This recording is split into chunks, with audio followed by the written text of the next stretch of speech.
After looking forward to our vacation whole year, there is no possibility to go somewhere for some reason. Don't worry, there are several things you can do on your home vacations.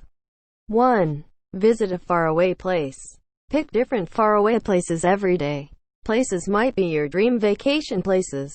Try to learn culture, architecture, and some core information about there by spending some time. 2. Study something you always dreamed about. You were always dreamed about something. Maybe snowboarding, maybe sailing, building a home. Just try to gather some info about that topic. Someday maybe your studies give you courage to fulfill your dreams. 3. Don't cook, order from outside. Come on. You are on vacation despite you are at home. Seriously, you don't think about cooking at all. 4. Work on a DIY project you choose. Internet is full of very easy do-it-yourself projects. Pick useful one. Definitely when you finish and place it at your home, you'll feel so proud of yourself every time you see it.